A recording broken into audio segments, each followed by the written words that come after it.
विद्यार्थी मित्र हो नमस्कार.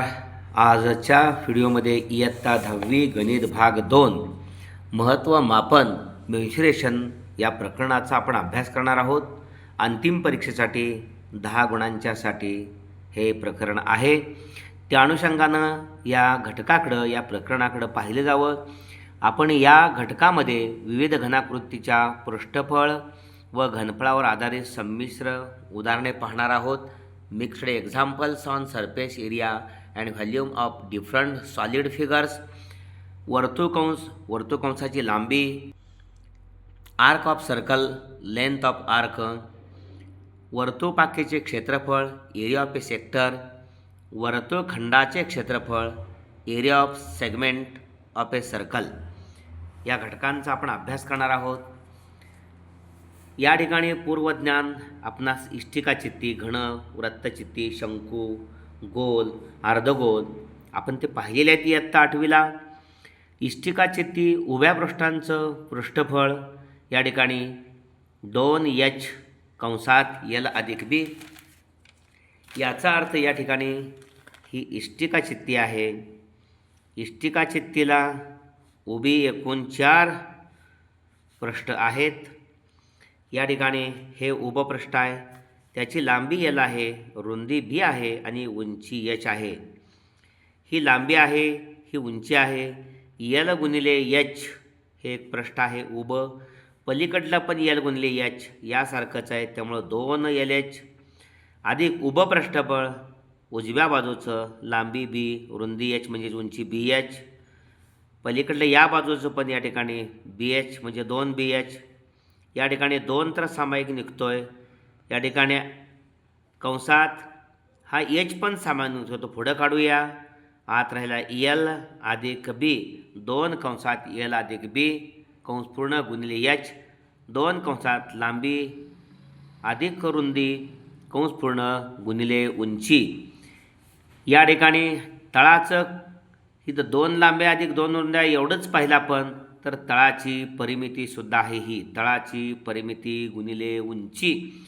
परीक्षेमध्ये जर तळाची परिमिती आणि उंची दिली आणि या ठिकाणी एकूण उभ्या पृष्ठांचं पृष्ठफळ आपल्याला काढायला सांगितलं, त्यावेळेला आपण तळाची परिमिती म्हणजे 2 कंसात L कंसात अधिक B 2 कंसात L अधिक B गुणिले H.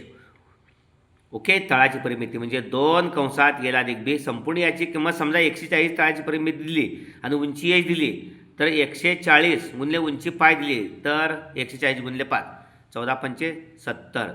या ठिकाणी 704 सेमी हे उभ्या पृष्ठांचं क्षेत्रफळ. ओके, हा H पाठीमागं असला तरी चालतोय. 2H कंसात L अधिक B. एकूण पृष्ठफळ 2 कंसात L गुणिले B अधिक BH अधिक HL. ओके, या ठिकाणी एकूण पृष्ठ 6 आहेत. 6 पृष्ठ 2 LH तर आहे, त्यामध्ये 2 LH आहे, 2 BH आहे. पहा पुन्हा एकदा, लांबी ही आणि या ठिकाणी ही रुंदी. लांबी गुणिले रुंदी हा कंपास आपण घेतला. कंपाससुद्धा इष्टिकाचित्ती आकाराचा आहे. याची ही लांबी झाली आणि ही रुंदी आहे. लांबी गुणिले रुंदी, लांबीला L आणि रुंदीला B. L गुणिले B, L गुणिले B तळाचं आणि वरचा तसा 2LB अधिक या ठिकाणी आता हा भाग आहे, ही रुंदी B आणि उंची H 2BH, कारण हा पृष्ठभाग आणि हा पृष्ठभाग समानच आहे. ओके, समोरचा माझ्या ही लांबी आणि उंची LH, पलीकडला पण 2LH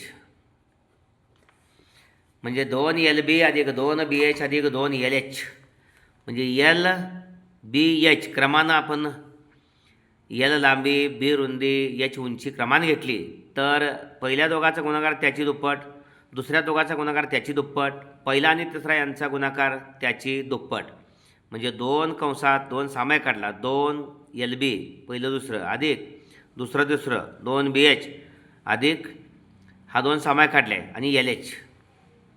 ओके, अशा पद्धतीनं म्हणजे एकूण पृष्ठफळ 2 कंसात LB अधिक BH अधिक HL आणि इष्टिका चित्तीचे घनफळ लांबी गुणले रुंदी गुणले उंची. लांबी एल आहे, रुंदी बी आहे, उंची एच आहे, एल बी एच. ओके. आता घनाचं पृष्ठबळ. घनाचं पृष्ठबळ घन लांबी रुंदी उंची समानच असते. उपपृष्ठबळ आपण पाहिलं इथं आहेच 2h कंसात एल अधिक बी. 2h कंसात एल अधिक बी. ओके. आता या ठिकाणी एच एल बी या ठिकाणी तिन्ही पण ठिकाणी एल ठेवूया, कारण लांबी रुंदी आणि उंची समानच आहे. 2l कंसात एल अधिक एल. लांबी रुंदी समान आहे, त्यामुळे 2l आत एल अधिक एल 2l झालं. बे दोन्ही 4l वर्ग. ओके. पहा आलं की नाही, 4l वर्ग म्हणजे उभी पृष्ठ 4 आहेत. त्याचा एक पृष्ठ आहे ते चौरसाकृती आहे. चौरसाचं क्षेत्रफळ बाजू वर्ग. समजा चौरसाची बाजू आपण एल मानली एल वर्ग. एल वर्ग 4 वेळा म्हणून 4l वर्ग. Okay. 4 times L means lateral surface area of a cube. Okay, 4l square. Here lateral surface area of cuboid 2h into bracket l plus b.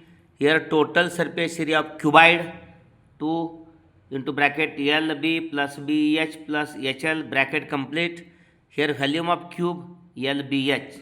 Second cube. Here lateral surface area of cube 4l square. Total surface area of cube 4 6l square.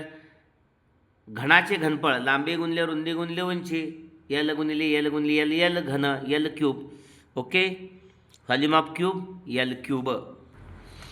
वृत्तचित्ती cylinder. या ठिकाणी टाकीचा आकार, आपल्या घरामध्ये पाण्याचा पीप असतो त्याचा आकार, याची उंची एच आहे आणि ही तळाची त्रिज्या ही आर आहे. ओके. किंवा वरच्या पृष्ठभागाची त्रिज्या आर आहे वर्तुळाची. वृत्तचित्तीचं वक्रपृष्ठबळ 2πrh. वृत्तचित्तीचं वक्रपृष्ठ 2πrh. कागदाला जरी आपण घडी घातली, आयताकृती कागदाला जरी घडी घातली, या आयताकृती कागदाला आपण घडी घातली तर ही जी लांबी आहे, ही लांबीचं परिघात रूपांतर होते आणि रुंदीचं उंचीमध्ये रूपांतर होते. आता लांबी ह्या आयताचं क्षेत्रफळ लांबी गुणिले रुंदी घडी गाठली, अशा पद्धतीने वृत्तचित्ती तयार झाली. वृत्तचित्ती लांबीचं परिघात रूपांतर झालं म्हणजे 2πr परिघ, आणि रुंदीचं उंचीत रूपांतर झालं, लांबी गुणिले रुंदी म्हणजे उंचीत रूपांतर झालं. म्हणून या ठिकाणी आयताचं क्षेत्रफळ लांबी गुणिले रुंदी, लांबीच रूपांतर परिघात झालं. आता पाहिलं परिघ 2πr आणि रुंदीच रूपांतर उंचीत झालं, म्हणजे वक्र पृष्ठफळ हा वक्राकार भाग झाला. आपण वृत्तचित्तीचा आपण पाहतोय तो वक्राकार भाग झाला. ओके. अशी वृत्तचित्तीच आहे ही. हा आकारसुद्धा खालचा जो आहे इथून खाली तो वृत्तचित्ती आकाराचा आहे. हे संपूर्ण गोलाकार पृष्ठफळ ते वक्राकार भागाचं आहे, म्हणून वक्र पृष्ठफळ 2πrh. वृत्तचित्तीचे एकूण पृष्ठफळ. आता वृत्तचित्तीला वरचा आणि खालचा भाग वर्तुळाकृतीचा असतो. ओके. आता ही वृत्तचित्ती आपण समजली. वृत्तचित्तीचं वक्र पृष्ठफळ एकूण पृष्ठफळामध्ये खालचा तळाचा पृष्ठभाग वर्तुळाकृती आहे, त्याचं क्षेत्रफळ πr वर्ग. वरचा पण भाग वर्तुळाकृती आहे, त्याचं क्षेत्रफळ πr वर्ग. आणि वक्र पृष्ठफळ 2πrh.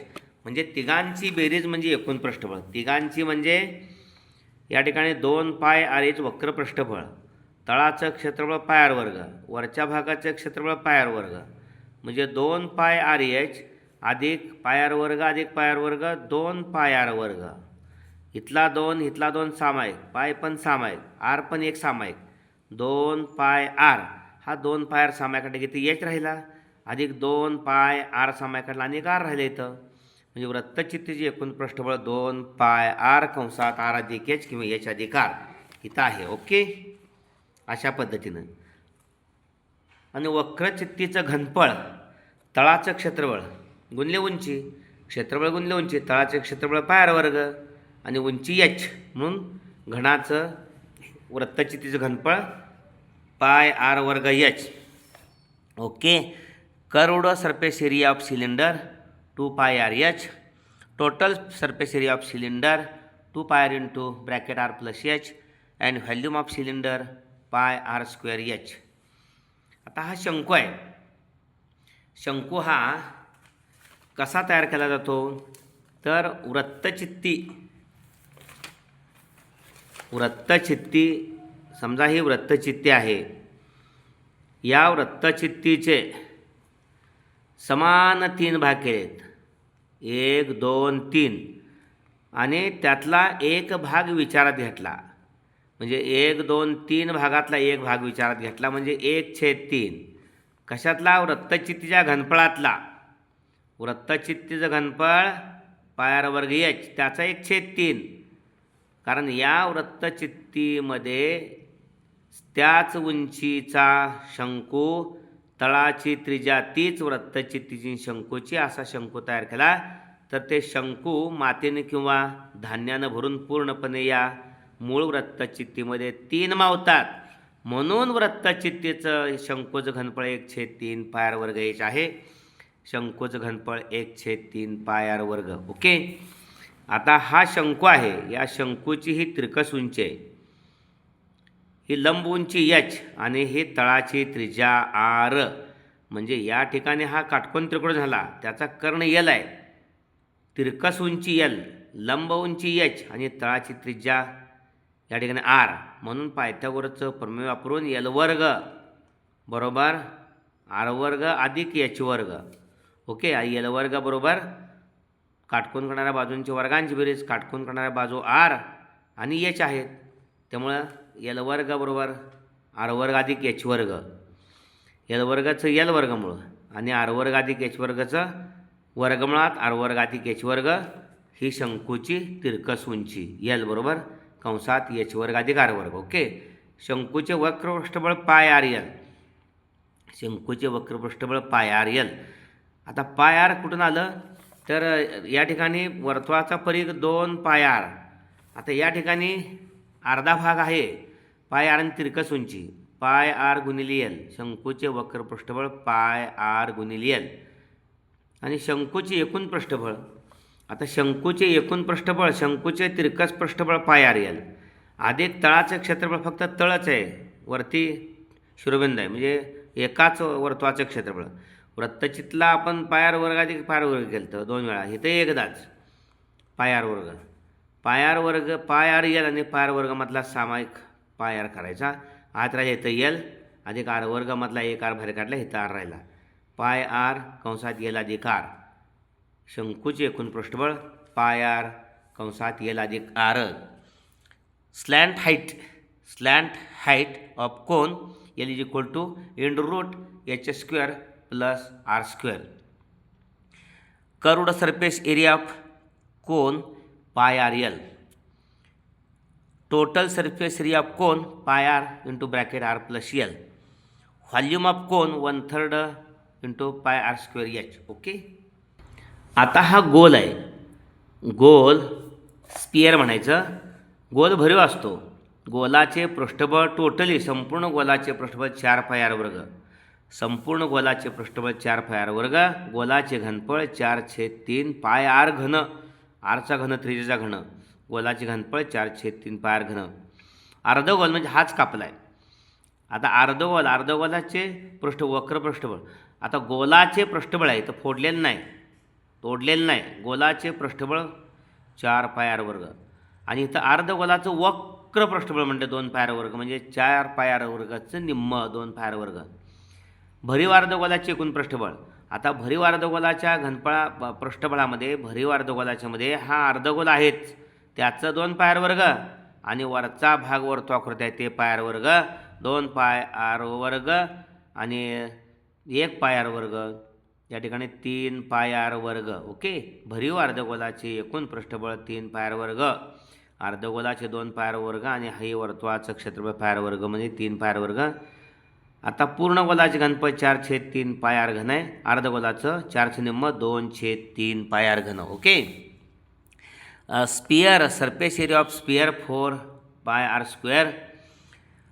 Volume of sphere 4/3 pi r cube. Here hemisphere curved surface area of hemisphere is equal to 2 pi r square. That means half of surface full surface area 4πr², half of 4πr², 2πr². Here total surface area of a solid hemisphere 3πr². Last volume of the hemisphere is equal to 2/3πr³. Okay. आता या ठिकाणी गोलाचे घनफळ आत्ता आपण पाहिलं 4/3πr³. आता हे कसं मिळवलं आहे तर पहा आकृतीमध्ये थोडक्यात आपण पाहूया. परीक्षेला याचा फारसा संबंध येत नाही, पण एक संशोधन आहे.